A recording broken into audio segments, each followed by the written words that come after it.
भारतीय ये संस्कृति पुनर्जन्म एवं कर्म सिद्धांत पर आधारित है। संसार में सर्वत्र सुख, दुख, हानि, लाभ, जीवन, मरण, दरिद्रता, संपन्नता आदि भिन्नता स्पष्ट रूप से दिखाई देती है। पर यह भिन्नता क्यों है, इस पर विचार करना आवश्यक है। इतना ही नहीं, पशु, पक्षी, कीट, पतंग आदि 84 लाख योनियों में भटकता हुआ जीव भक्त कृपा से मानव शरीर प्राप्त करता है। इसमें उसे कर्म करने की सामर्थ्य, विवेक और बुद्धि भी भगवान प्रदान करते हैं, परंतु इस विवेक, बुद्धि और सामर्थ्य का वह कितना सदुपयोग करता है, यह तो मानव पर ही निर्भर करता है। मनुष्य जीवन पाकर भी मनमानी इच्छापूर्वक भोग विलास में ही जीवन व्याप्त करता है और धर्मशास्त्र रूपी भगवान की आज्ञा अनुसार जीवन नहीं चला पाता, तो पुनः कुकुर, शुकुर, कीट, पतंग, पशु, पक्षी की से दुख रूपी योनियों में जीवन व्यतीत करता है। रामचरितमानस तथा श्रीमद्भागवत गीता हमें प्रत्यक्ष रूप से बताती हैं कि मनुष्य की कर्मयोनि है, वह अन्य जीवों की भोग है। मनुष्य ही भगवान के विराट रूप के दर्शन कर सकता है। आज हम आपको बताएंगे कि मनुष्य के जीवन का सत्य व मोक्ष मार्ग क्या है। श्री विष्णु भगवान रूपी वृक्ष सर्वश्रेष्ठ है। भगवान रूपी वृक्ष का धर्म ही दृढ़ मूल है। वेद शाखाएं हैं, यज्ञ फूल है और मोक्ष फल हैं। हम ऐसे विष्णु भगवान को प्रणाम करते हैं। सांसारिक मोह के कारण ही मनुष्य मैं क्या करूं और क्या नहीं करूं इस दुविधा में फंसकर कर्तव्य युक्त हो जाता है।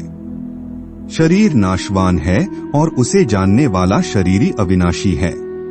इस विवेक को महत्व देना और अपने कर्तव्य का पालन करना पर मनुष्य का धर्म है।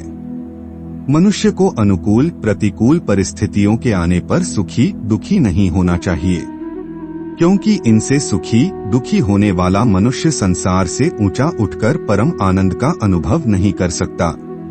सब कुछ भगवान ही है, ऐसा स्वीकार कर लेना सर्वश्रेष्ठ साधन है। जैसे कि भगवान श्री राम ने कहा है, इन सब के मोह माया रूपी धागों को बटोरकर और उन सब की एक दूरी बनाकर उसके द्वारा जो अपने मन को मेरे चरणों में बांध देता है, सारे सांसारिक संबंधों का केंद्र मुझे बना लेता है, जो समदर्शी है, जिसे कुछ इच्छा नहीं है और जिसके मन में हर्ष, शोक और भय नहीं है, वह मुझे प्राप्त होता है। सभी मनुष्य भगवान की प्राप्ति के अधिकारी हैं, चाहे वे किसी भी वर्ण, आश्रम, संप्रदाय, देश, वेश आदि के क्यों न हो। जो भक्त शरीर, इंद्रिय, मन, बुद्धि सहित अपने आप को भगवान को अर्पण कर देता है, वह भगवान को प्रिय होता है। जैसे कि विभीषण इन वाक्यों का प्रत्यक्ष उदाहरण है। वह इस प्रकार है, विभीषण का राक्षस शरीर होते हुए भी भगवान श्री राम ने उनके ऊपर अपनी अति कृपा करके अपने शरण दी। विभीषण को लंका नगरी में ऐसे रहते थे जैसे दांतों के बीच में जीव। भगवान श्री राम तो हैं ही इतने दयालु कि आदम जात की होते हुए भी शबरी को भवसागर से पार उतार दिया। इसमें भगवान श्रीहरि कहते हैं कि जो पुरुष अंत समय में भी मुझको ही समर्थन करता हुआ शरीर को त्याग कर जाता है, वह मेरे साक्षात स्वरूप को प्राप्त होता है। इसमें कुछ भी संशय नहीं है। मनुष्य अंत समय में जिस भी भाव को स्मरण करता हुआ शरीर त्याग करता है, वह उसको ही प्राप्त होता है, क्योंकि वह सदा उसी भाव से भावित रहता है। इसलिए हमें हर पल भगवान का ही स्मरण करना चाहिए, तभी हम भगवान द्वारा अर्पण किए हुए मन बुद्धि से युक्त होकर श्रीहरि को प्राप्त होंगे। संध्या वंदन, योग, ध्यान, तंत्र, ज्ञान कर्म के अलावा भक्ति भी मुक्ति का एक मार्ग है। भक्ति भी कई प्रकार की होती है। इसमें श्रवण, भजन, कीर्तन, नाम जप, स्मरण, मंत्र जप, 5 सेवन, अर्चन, वंदन, दास्य, सख्य, पूजा, आरती, प्रार्थना, सत्संग आदि शामिल हैं। इसे नवधा भक्ति कहते हैं। लेकिन हम आपको बताएंगे कि गीता में उल्लेखित 4 तरह के भक्तों के बारे में। गीता में भगवान श्री कृष्ण कहते हैं, जिज्ञासु, अर्थार्थी और ज्ञानी, ये 4 प्रकार के भक्त मेरा भजन किया करते हैं। इनमें से सबसे निम्न श्रेणी का भक्त अर्थार्थी है।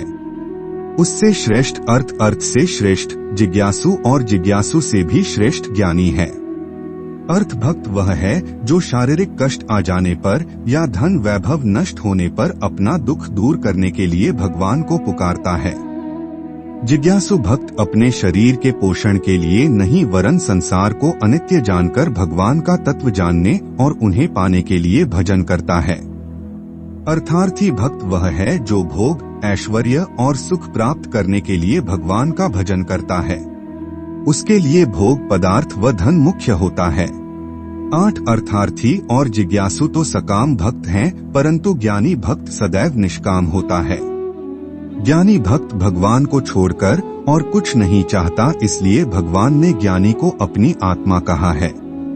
ज्ञानी भक्त के योगक्षेम का वहन भगवान स्वयं करते हैं।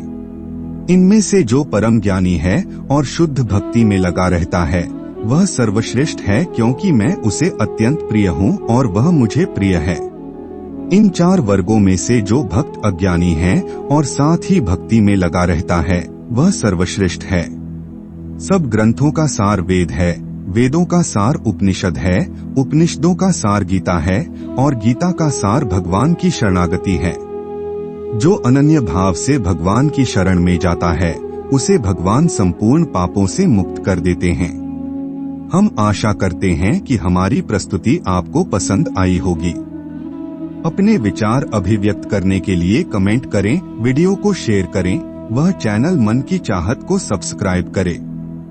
तब तक के लिए जय जय श्री राम।